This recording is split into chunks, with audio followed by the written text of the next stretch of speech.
Bom dia, queridos alunos. Eu sou a professora Maria Inês e hoje trouxe para vocês um estudo sobre a isomeria espacial.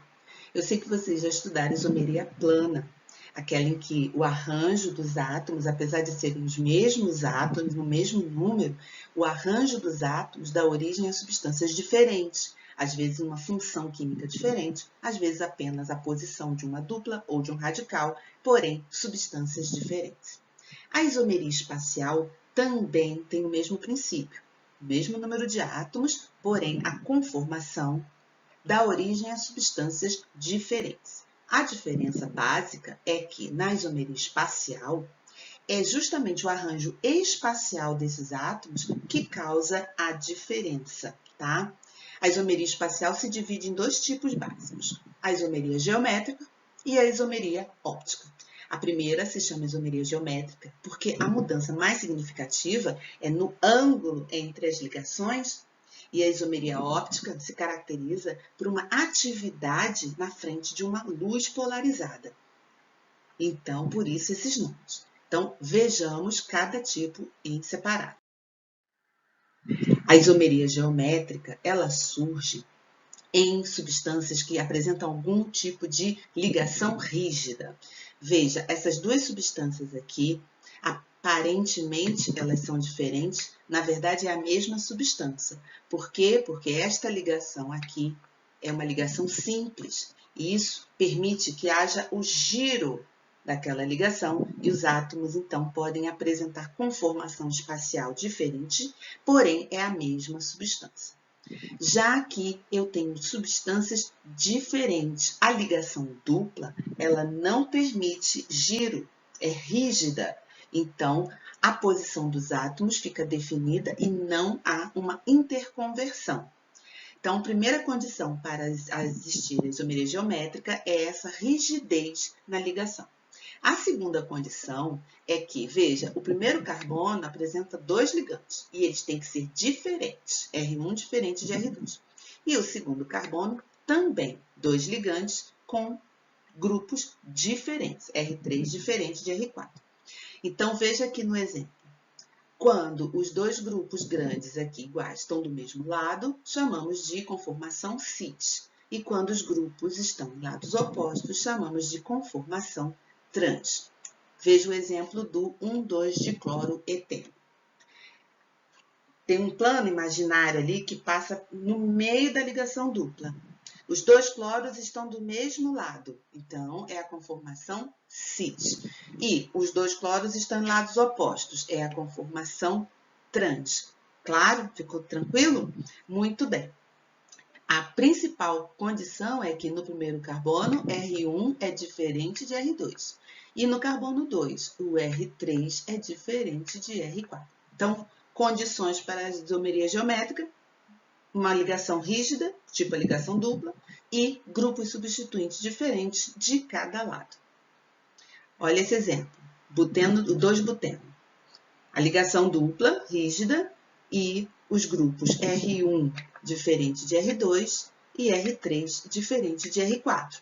Como os dois grupos CH3 estão do mesmo lado, é a conformação cis. No outro exemplo, como os grupos CH3 estão em lados opostos, é a conformação trans. O ácido butenodioico forma também, por causa da ligação dupla, duas conformações, a cis e a trans.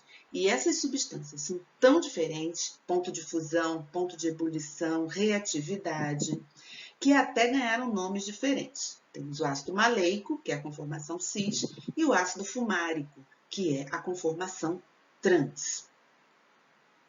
Agora, olha essas três substâncias.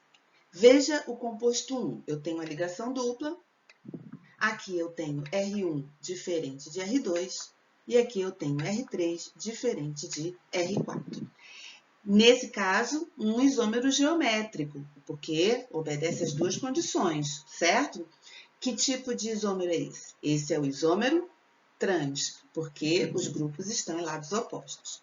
Veja a substância número 2. Primeira condição, a presença da estrutura rígida da ligação dupla. Segunda condição, R1 diferente de R2 e R3 diferente de R4. atendidas as condições, vai apresentar a isomeria geométrica. Essa estrutura está demonstrando qual isômero? O isômero cis, porque eu tenho os dois bromos do mesmo lado. Agora, olha a substância número 3. Eu tenho a condição da ligação rígida dupla. Mas eu não tenho a segunda condição, porque R1 é igual a R2 e R3 é igual a R4. Então, essa substância não apresenta isomeria geométrica. É apenas essa formação. Não existe a conformação cis e a conformação trans, tá certo? Agora vejamos exemplos de isômeros geométricos agora com cadeia fechada, ou seja, o sistema é rígido, ele não gira como gira uma ligação simples de uma cadeia aberta. E isso é condição necessária para apresentar isomeria geométrica. A segunda condição é que do primeiro carbono eu tenho R1 diferente de R2. E para o segundo carbono, eu tenho R3 diferente de R4.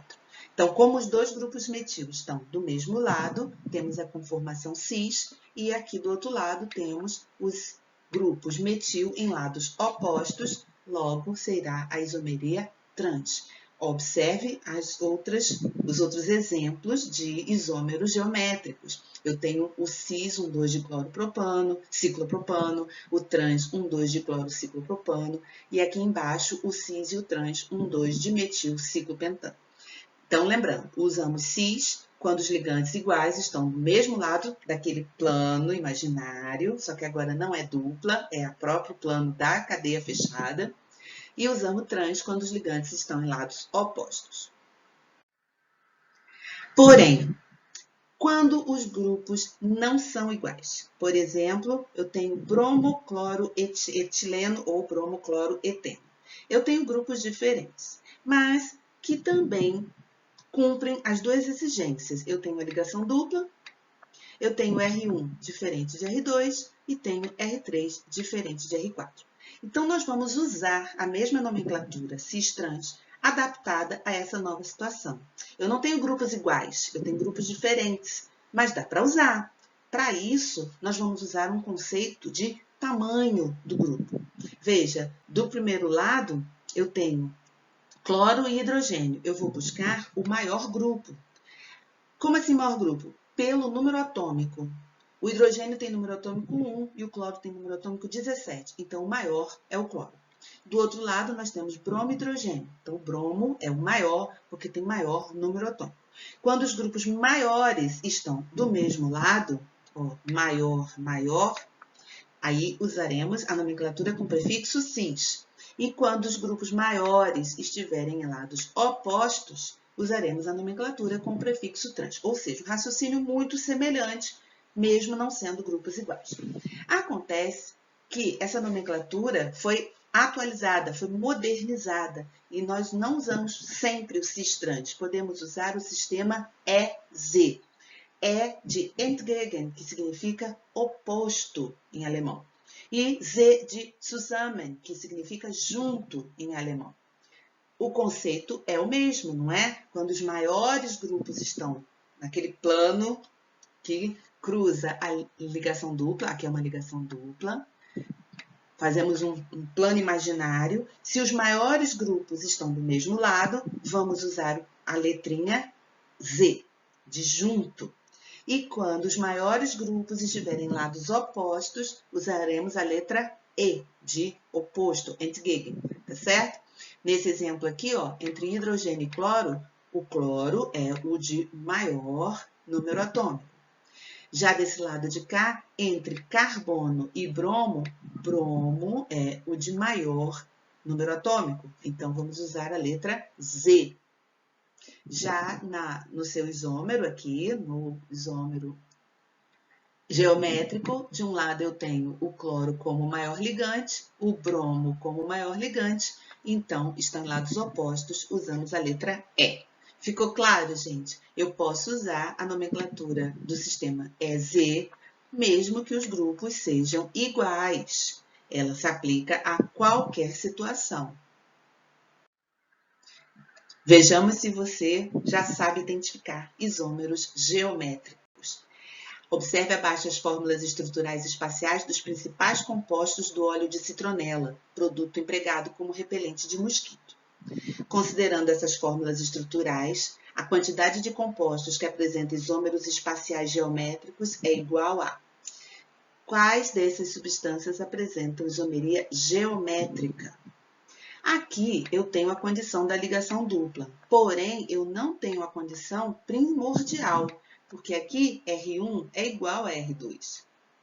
Aqui de novo, eu tenho a condição da ligação dupla, porém R1 é igual a R2. Não tem isômero geométrico. Aqui é muito pior, porque a ligação dupla está ligada ao oxigênio, nem são dois grupos. Não tem como fazer isômero geométrico. Outra vez, uma ligação dupla, porém com R1 igual a R2. Então, não. E essa ligação dupla aqui, essa eu gostei, porque R1 é diferente de R2.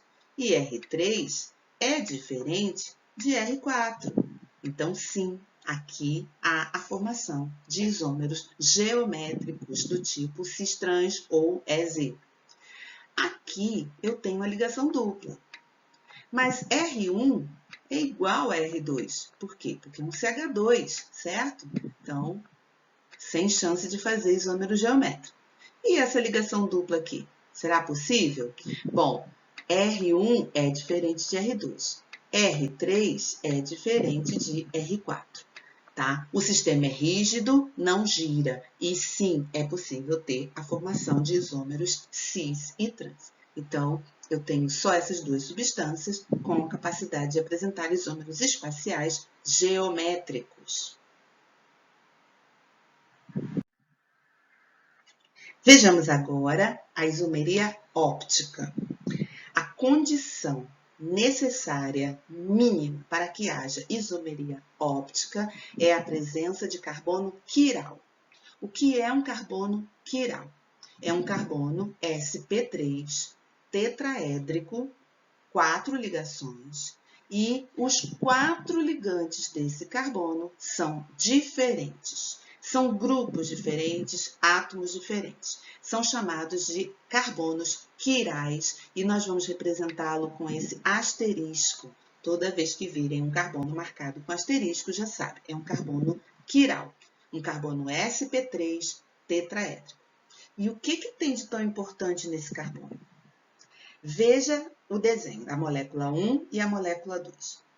É um carbono quiral, 4 ligantes diferentes. Só que a montagem desses carbonos com seus ligantes não é igual. Você consegue ver que são diferentes? Você vê que quando ele tentou sobrepor a molécula 1 com a molécula 2, não ficou igualzinho? Pois é disso que se trata a isomeria óptica. As duas montagens, molécula 1 e molécula 2, dos carbonos quirais, elas são muito parecidas. A semelhança entre elas é igual à semelhança das minhas mãos. Uma é a imagem no espelho da outra, mas não são iguais. Uma não se sobrepõe à outra. Por isso dizemos substâncias quirais, por isso dizemos moléculas quirais, carbonos quirais. Quiros vem de, é como se chama mão em grego. Não é quiromancia, não é a leitura das mãos? Pois muito bem. Então é essa a ideia. São montagens muito parecidas, mas não se sobrepõem. Uma é a imagem especular da outra, uma imagem no espelho. Esses isômeros são chamados de enantiômeros. Ah lá, um exemplo bem legal. Carbono quiral é um carbono sp3 tetraédrico com 4 grupos ligantes diferentes. E isso possibilita duas montagens, onde uma é a imagem da outra. Então, são isômeros ópticos. Por que isômeros ópticos? Porque a primeira observação desse tipo de substância se deu com o uso do polarímetro. Polarímetro é um aparelho que tem a capacidade de selecionar apenas uma direção da luz. A luz como normal, a luz de qualquer fonte luminosa, ela irradia em várias direções. É a luz não polarizada. O polarímetro é um polarizador. ele é como se fosse uma micropersiana, ele seleciona apenas uma direção de todas aquelas radiações que a luz emana e irradia só numa direção. Essa irradiação selecionada é chamada de luz polarizada. Muito bem. Ao atravessar uma substância que tem atividade óptica por essa luz polarizada, a luz desvia de um ângulo, torce. É muito interessante. Dizemos então que a substância tem atividade óptica. Ela interfere na direção da luz polarizada. Durante muito tempo, esse era o único equipamento que nós tínhamos para identificar substâncias com atividade óptica. Graças ao desenvolvimento de várias tecnologias, hoje em dia a gente consegue verificar com outros métodos. Mas o que ficou muito claro é que apenas substâncias com carbonos quirais apresentam essa atividade óptica.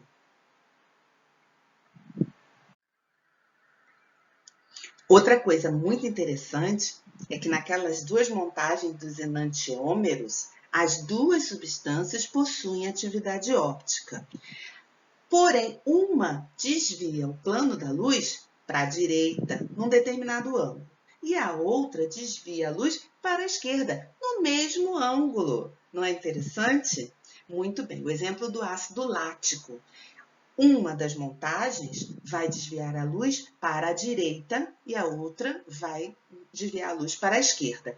A que desvia para a direita foi chamada de destrógira, de destro, certo? E a que desvia a luz para a esquerda foi chamada de levógira. Por incrível que pareça, existem muitas substâncias com carbonos quirais que têm essas propriedades, são muitas, tá? Não é impressionante. Dentro do corpo da gente, elas fazem toda a diferença, porque elas reagem de forma diferente no organismo. As destrógeras, então, vão ganhar uma letrinha D no início do nome e as levógeras vão ganhar uma letrinha L na frente do nome, tá bom?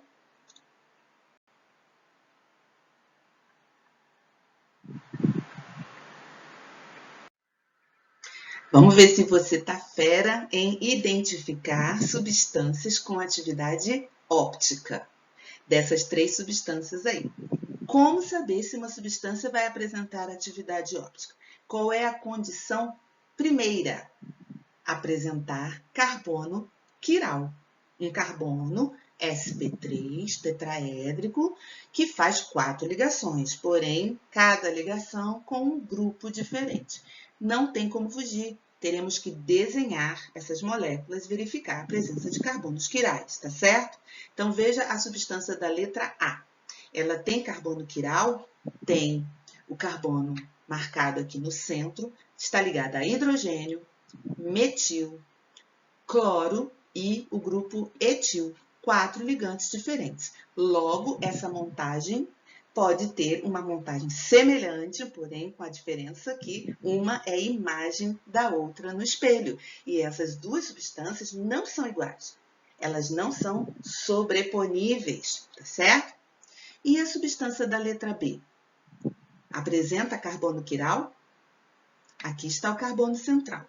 Ele tem 4 ligantes. Porém, 2 desses ligantes são iguais. Se eles são iguais, o carbono não é quiral, então não vai apresentar atividade óptica.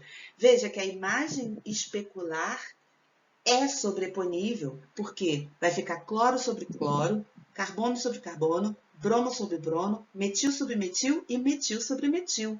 Então, vai ser a mesma substância. Não apresenta atividade óptica porque não tem carbono quiral.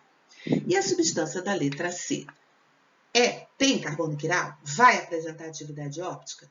Sim, esse carbono é quiral. Ele está ligado a metil, hidrogênio, etil e vinil. 4 grupos diferentes. A sua imagem especular não é sobreponível. São substâncias diferentes. Então, sim, vai apresentar atividade óptica. Acontece que a isomeria óptica também evoluiu. Eu não uso agora apenas a nomenclatura com aquele prefixo D de destrógeno e L de levógeno. Agora usamos também o sistema RS. R de rectus e S de sinister, ou seja, direita e esquerda. Mesmo conceito de destrógeno e levógeno, só que em outra língua, tá certo? Bom, nós já sabemos que para ter atividade ótica tem que ser um carbono quiral, um carbono sp3, tetraédrico, certo? Não existe outra possibilidade. Então, como que nós vamos nomear esses isômeros ópticos? Sem usar polarímetro, apenas pela conformação dos átomos ao redor do átomo quiral, do carbono quiral. Nós vamos observar os 4 ligantes do carbono quiral e vamos numerar de acordo com a ordem de prioridade, que é dada pelo número atômico, igual nós vimos lá para o sistema EZ, tá certo? Então, é óbvio que o hidrogênio sempre será a menor prioridade, a prioridade 4, porque o hidrogênio é muito pequenininho, é o menor átomo que existe, tá certo? Muito bem. Então, vai numerar, ó, 1, 2, 3, o 4 é o hidrogênio. Então, vejamos aqui o meu exemplo. Esse aqui vai ser a prioridade 4 para o hidrogênio. O bromo é o que tem maior número atômico, o cloro em seguida e o flúor é o penúltimo. Como que se faz essa nomenclatura usando o sistema RZ? Você vai olhar para a molécula, lembra-se que o carbono é tetraédrico, de um jeito que o hidrogênio é o que fica mais distante de você. Então, você tem 3 grupos voltados para você e o hidrogênio distante, como está ali na figura, o olhar para a molécula. Então, olha só. Aqui, ó, bromo, cloro, flúor. Eu girei no sentido horário. Então, essa molécula é o isômero R. Aqui, bromo tem prioridade 1, cloro tem prioridade 2, flúor tem prioridade 3. Então, ao girar 1, 2, 3, porque o hidrogênio está lá atrás, né? Eu girei no sentido anti-horário. Então, esse é o isômero S. Ah lá, vê se não foi isso que nós fizemos. Vai de bromo 1, cloro 2, flúor 3. O primeiro é o isômero S, porque girou no sentido anti-horário. Bromo, cloro, flúor, girou no sentido horário, então é o isômero R. É esta nomenclatura que é usada hoje em dia, tá bom? Vamos tentar fazer a nomenclatura usando o sistema RS para o 2-bromobutano? Veja, ele tem um carbono quiral. Como deve ser feito? No primeiro momento, a gente tem que identificar esse carbono quiral e observar as 2 imagens especulares, as 2 montagens possíveis para esse carbono quiral com seus 4 ligantes diferentes, certo? Feito isso, nós vamos desenhar essa molécula, as 2 moléculas, e marcar a ordem de prioridade dos grupos substituintes. Lembrando que o hidrogênio tem sempre prioridade menor, porque ele é o menor átomo de todos, tá certo? E ele deve ficar o mais afastado possível do observador. Muito bem. Para a primeira montagem, está aqui, o bromo tem prioridade 1, o etil tem prioridade 2, o metil tem prioridade 3. Logo, o giro vai ocorrer de forma anti-horária. Então, essa montagem, essa organização dos átomos representa o isômero sinistro, S, correto? Já na segunda montagem, o giro de 1 para 2 para 3 segue o sentido horário. Então, esse aqui é o isômero óptico R rectus. Ainda sobre esse sistema RS, Fischer criou um sistema bem mais fácil do que ficar desenhando a molécula em 3 dimensões. Veja, a gente está tentando observar a molécula igual esse observador aqui, certo? Então, veja que os átomos C e D são os mais próximos dele, e ele colocou na horizontal. Já os átomos A e B são os que estão mais distantes do observador, e ele colocou na vertical, tá tá certo? Então, é com esse sistema. Mas nós vamos desenhar de um desenho bem simplificado. O que importa é que você entenda que os átomos colocados na vertical estão se distanciando do observador. E os átomos colocados na horizontal são os que se aproximam do observador.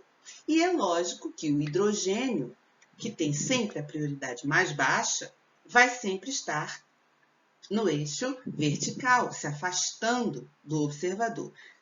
De resto, fazemos do mesmo jeito. Ordem de prioridade. Aqui, o bromo, prioridade 1, o cloro, prioridade 2 e o flúor, prioridade 3. Então, veja que o giro será um giro no sentido horário. Então, aqui está a conformação do isômero R. Já no de baixo, bromo, prioridade 1, cloro, prioridade 2, flúor, prioridade 3. Então, aqui está um sentido anti-horário, lembrando que o hidrogênio está lá atrás, e essa é a conformação do isômero S. Eu gostei do Fischer. Tchau, queridos. Espero que vocês tenham recordado bastante e aprendido algumas novidades. Até a próxima!